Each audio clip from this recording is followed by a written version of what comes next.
The following is an encore presentation of stories from the Dooralong Transformation Centre. From the Dooralong Transformation Centre, Zoe and I was going to say we've had a cup of tea or a coffee, but actually Zoe doesn't drink tea or coffee or Coke.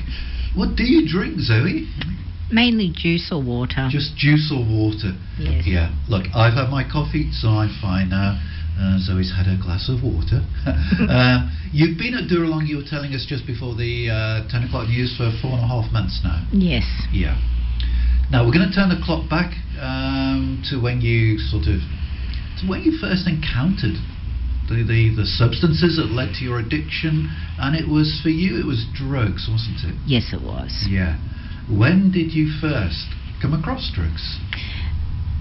I came across drugs when I was approximately 10 in the household with marijuana, and I started smoking that young age, and then another year or two followed and I was introduced to the harder drugs. It's very young, isn't it, 10? It was extremely young. Yeah. And your drug taking started in the home. It didn't start at school with mates or anything like that. That's a little unusual, I think, isn't it? I think so, yes. Unfortunately, I think I was just born into that world. Yeah. So drugs were in and around you as you were growing up. It was part of the norm. Yeah, it's the only lifestyle I've pretty much ever known. Yeah. So I'm guessing, therefore, that your mum and dad must have been into drugs. Not my father. Yeah. My mother and father divorced when I was 3. My father moved to Queensland. He's a beautiful man, and unfortunately I stayed behind with my mother because I had 2 little siblings that were, one was just born and one a few years older than that one. And my mother, living the lifestyle she'd lived and being an alcoholic, and her partner, and that, I knew that I needed to stay behind in order to take care of the siblings. So a lot of responsibility. What age were you at this time? I would have been about 10. So for a 10-year-old, well, you were the adult in the family. Yes, I was. That's a lot to take on at that age, isn't it? It deprives you, it robs you, it steals your childhood. Yes, I never had a childhood. Never had a childhood? No. Never did the usual things of playing with your mates and having good times and just being a kid? No, I was being a mother. You were being a mother to your 2 young sisters? Young sister and brother. Yeah. And your mum, she was sort of not able to sort of be a mum? No, my mother remarried a drug user, but he ended up going to prison for many years, and then she started drinking more heavily, and she would disappear for days or weeks on end, so I had to stay home with the children until I'd go and find her and bring her back home. Wow. So you were the adult in the family at the age of 10? I was. Even when Mum came home, she didn't take back the role of the mother. She came home as one of my children. Gee, that's hard, I think, for most of us to comprehend, that how somebody at the age of 10 would have the ability or even the understanding that that's what you had to do, to step up and sort of be a parent, not only to young sisters but to your mum as well. Yes, I had to learn pretty quick. Yeah. And so the drugs were an escape for you, were they? They were. I think, like most addicts or users, we initially start off taking them to deaden or to numb or to forget all the hurt and pain. Yeah. All the just what life's put on us at the time. Yeah, and it certainly put a lot on you, didn't it? Yeah. So this was not just an escape, but it sort of numbed the pain of having to be a mum at the age of 10 and having an absent parent. Yes. There physically, but not emotionally for you. Yeah. How long did this go on for? Till the day my mother died, approximately 4 years ago. Is that right? Yeah. She said herself later in life, "Zoe, you've always been the mother, and you've always been the rock that held us together." And how do you feel about that when you look back now and you see the young Zoe? I just did what had to be done. You just did what had to be done. Yes. So I can say glib things and cliche things like, you did a really adult thing there. You should be really proud of yourself. But for you, it must have been unimaginably hard. It was extremely hard because other things went along with that as well. So. Okay. So you're taking drugs, and you said that by the age of 15 you'd moved on from the marijuana onto... No. I moved on. I started the marijuana at about 10, and a year or two later I hit the harder drugs. Yeah. Before I was even a teenager. What effect did it have on your schooling? Well, my schooling was very minimal. But I self-taught myself a lot. But then when I turned 18, I went back as an adult student and decided I needed an education, so I went and educated myself the best I could at that time. So you tried to make up for the lost ground by sort of going back to TAFE and things like this? Yes, I did. Yeah. And did that work for you? To a varying degree. I did go back to do my HSC when I turned 18 as an adult student, but regrettably I left a few weeks before my final HSC exams. Yeah. Oh, good on you for trying, but it sounds as if, life's not been an easy path. Whichever path you've chosen, it's been difficult for you. It has, yes. Yeah. Look, we don't want to live too much in the past, but perhaps if you could tell our listeners just what was the lowest point. You've talked about quite a lot of low points, but what was it that made you aware that, hey Zoe, I'm going to have to do something? Oh, I met my husband, and I wanted to get married and have children, so I gave that outweighed my drug use at the time. So I gave up all drug use for that and was clean for approximately 14 years. But I don't know if it was just sheer complacency or I think it was, if I was still taking care of my other family as well, so I was trying to run two households at once, and unfortunately one family suffered from me taking care of the other, and it happened to be the family that I should have put fore and foremost that suffered, and that was my marriage and my children. Yeah.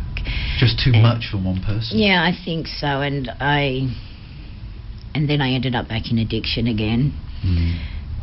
And I started to lose my husband and my children just through me not being there, through, I suppose you could call it abandonment in a way on my behalf because of circumstances. You were looking after the other. I was looking after the other family, which I've done my whole life, so it was hard for me to put those boundaries up to stop doing that, and it come at the cost of my other family. And so I started to lose them, and then I just got more heavily into the drugs, and unfortunately it led me to prison. And that was my breaking point, and I thought, that's it, no more. Yeah.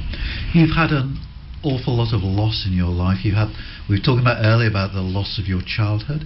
Well, before that there was the loss of your father that you loved a lot. The loss of your mother, really, who wasn't fulfilling the mother's role. No. And then the loss of your childhood because you were bringing up, you're acting as mum to those kids at the age of 10. And then there's the loss of your new family, your new husband. That's a lot of grief and loss to bear, isn't it?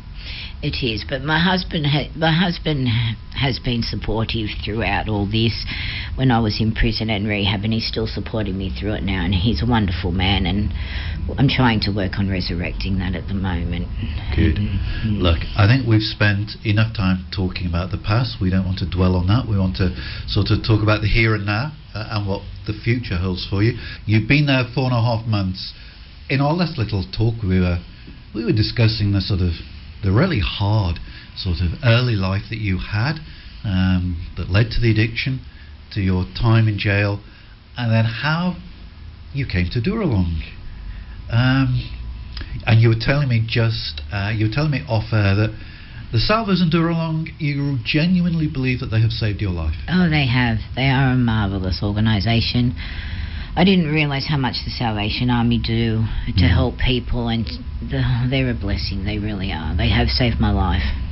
And you mean that literally, don't you? I do mean that literally, yes. Yeah, it's not just a figure of speech. No, they've helped me with my recovery and tools to be able to implement to help me with that further on. Had you been to a rehab before? No, I hadn't. So you had no idea what to expect? No, I had no idea what to expect. And what was it like? Did you have any image in your own mind of what a rehab sort of looked like and felt No, like? I had absolutely no idea of what it would look like. But I must admit, if I was honest, I did go in there with the mindset of what could they teach me or what could they give me that I wasn't able to give myself in the 14 years that I recovered myself. Yes. But to realise how very wrong I was. I really was. In what way were you wrong? Because you were telling the listeners, weren't you, that there was a 14-year period in your life when you were completely free of the addiction, you were clean, so you perhaps saying to yourself, look, I can do this, I know what I've got to do. Yes, but I was extremely wrong. They made me realise that I was still teachable in many ways, and they introduced me to the 12 steps of the Narcotics Anonymous rooms, which helped greatly. And also they've taught me a lot of important traits and qualities that I never really had. And what two of them that have stood out the most was humility, being humble and being able to ask for help. That's something I've never done. But they've realised that you have to have humility in life. And also vulnerability, something I never done, and they've taught me that I have to be vulnerable in order to change and to bring all these other things into play. Yeah, and I'm imagining that could be quite hard for you, because from the age of 10, acting as a mum to that family, being vulnerable wasn't really an option for you, was No, it? it wasn't an option at all, and either was humility, being asked for help, because people always come to me for help and to ask me for help, so it was something that I'd never really learned or knew how to do. But yeah, you were the giver. I was, but Dooralong has now taught me that I've got to take care of myself now, and now I'm the one that needs to ask for help, and I'm the one that has to be vulnerable in order to change for the better and everything. And teaching you to look after yourself as well as everybody else. And putting boundaries up and putting boundaries into play with my family, and to make me realise that they're all grown adults now, and I've got to take care of myself as opposed to them now. Yeah. And is that a very hard lesson for you to take on board? It's one of the hardest lessons, because I've always done it my whole life, and it's how do you detach yourself from that when it's family and they're like my own children, and it's extremely hard for me to detach. Not completely detach myself, they are still my family, of course. But what makes it harder, they're still in addiction as well. So Dooralong's trying to teach me how to put those boundaries up, but still keep my family at the same time. It's like trying to reprogram the software in your brain, isn't it? That's Yes. what it's like. It is. It's trying to recreate a whole new life for myself. Yeah. And this is why it takes so long, I guess. This is why people are at Dooralong for the 5, 6, 7 months that we hear about, rather than just the 4 weeks from other rehabs that we see in the news. I don't think that's near long enough in order to get all those life-changing tools to be able to implement. You need, well, me personally, I needed something a lot longer. Yeah. And you were talking there about the tools that they give you. They've got lots of programs down at Dooralong. Is there any program that they run down at Dooralong which you thought, Zoey, this is just fantastic, I really love this one? Zoe's having a bit of a coughing fit, but that's okay, don't worry about it. I'm sure somebody will rush in with a glass of water if we put out the plea. So yeah, they've got all these wonderful programs there. Is there any that's really made for Zoey? Oh, there's many different ones. They teach you how to grieve and self-assertiveness and the child within. We cover many different topics. Or we also have counselling on site all the time, and an on-site doctor or nurse for medical problems, and psychologists. Yes. And we run extra programs for domestic violence or boundaries or grief or things like that. If any of those occur or you need help with them, those. It's the full range of life lessons, isn't it, really? It is. Yeah. And you're enjoying them all? Yeah. Talking to Zoey this morning from the Dooralong Transformation Centre. We were talking about her stay, if that's the right way of putting it, about her stay at Dooralong. She's been there now 4.5 months. What's going to happen after Dooralong, Zoe? They have programs in place that can help you in order with accommodation if that's what needed. And they also offer you education programs and courses as well to educate yourself in order to put your life back on track with a career or so forth. Did you have a career before you went to Dooralong? No, not really. I did work, but not so much as a career work. Right. So are you trying to sort of put together some sort of future plans? Yes, I would love to become a youth worker and help all the troubled youth and teens, and hopefully be able to give them guidance and advice and help before they hit the addiction stage or prison life. Sounds very much what you've been doing for the earlier part of your life. It does. I'd like to broaden that out into the community. Yeah. You'll have to go to college for that sort of thing, will you? Well, they offer programs at Dooralong, which is their TLK courses that are run, which is the same as TAFE, but it's a private organisation, and they run. And at the moment, I'm doing my Cert 2 in Community Services and my Cert 3 in IT Technology and Digital Media, and they've also sent me to a careers advisor at Wyong TAFE so he could go through with what I would have to do after I finish those certificates, and once I'm out Dooralong, how to go about progressing with that so I can get the credentials to become the youth worker. And how do you feel about that? A bit later in life than sort of school leavers, about putting together a career and getting qualifications? It is later in life, but I think at the same time it could help because I've had that experience, and I'm a lot more mature with myself as well. I get the sense talking to you that you're quite excited by it as well. I am very excited. I'm very proud of myself as well. Absolutely, and so you should be. Yes. Your troubles started very early in life, and they were very deep.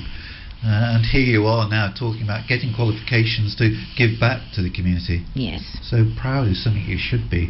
And excited as well. It sounds as if it's going to be great, doesn't it? Yes, I can't wait. Yeah. Now the other thing that Zoe and I were talking about whilst we were just listening to Matt Kearney earlier on is, we were saying it's chapel night because it's baked dinner night and it's chapel night. So, and Zoe works in the kitchen, so you probably know what's on the menu tonight, do you? I do. Baked chicken. Baked chicken. Is it always baked chicken? No, it rotates. We rotate between chicken, beef, lamb and pork. You don't know what they're having next week, do you? I don't know, sorry. I don't think it was pork, because we had pork last week. It's probably beef or lamb next week. The only reason I'm asking, selfish reason, Dooralong have been very sort of generous and invited us, a number of us from Rima, to go down to your chapel night next Wednesday. Lovely. So we'll be there for your baked dinner. So it looks like it could be beef or lamb? Yes, I think so. Yummy. Yum. I completely lost my train of thought now, talking about all that food that we'll be enjoying next week. But yes, so you work in the kitchens there. The thing that we were talking about off air was God. And Zoe felt a little bit embarrassed for no reason, just to say that at the moment it's still very much a journey for you, isn't it? You're open to the idea, but it's a journey you're on. You actually haven't reached any sort of destination yet. No, not as yet. I still struggle with the God word, but I do believe there's something out there, and my mind is changing of late, because I've never had it in my life, religion or God, and it's something that's new to me and I struggle with, but must seem very weird for somebody. It is. Yeah. But there's certain things that are happening. Like I keep asking myself these questions, and I think I'll have to seek the answers. But then all of a sudden, the answers are given to me in one shape or form, whether it be in group that morning or today's reading from the Narcotics Anonymous book, and it's just it's becoming too much of too many coincidences. Too many coincidences now that I'm starting to strongly believe that there is something or someone out there that is guiding my life at the moment. And look, it's brave of you to come into a Christian radio station from a Christian organisation like the Salvation Army and say I'm struggling with this. Yes. But I think that's good that you're able to be honest like that, because there might be listeners who are also struggling with those beliefs, and I think that's a process that we all go through, and I don't think it's something that we should apologise for. It's just an admission of the fact that this is entirely new to you. It is new to me, It's yes. entirely new to you. These are big concepts that we're talking about. God, they don't come much bigger than that, and it is a journey for most people. I know some people are converted in a sort of click of a thumb, but for lots of people, for myself included, it was a journey, and you're on that journey, and you're open to it, and I don't think anybody could ask any more of you than that. Thank you. Okay. Well, look, we're going to let you go, because do you still have work to do when you get back to Dooralong? No, not now. Ah, good. Not now. So the baked dinner will take care of itself, will it? No, the boys do the actual cooking, but the girls, we eat separately from not on chapel night we don't, but during the week we do. The boys prepare the food, but I go down and pick it up from them and bring it back and organise it for the ladies to eat. You got a proper routine. We do. Yeah. Look, Zoe, it's been a privilege to talk to you. An amazing story to tell. From that very little girl, that little Zoe, age 10, being the only adult in that family, to where you are now, hoping to put back something into the society and to help others who are in that position that you were all those years ago.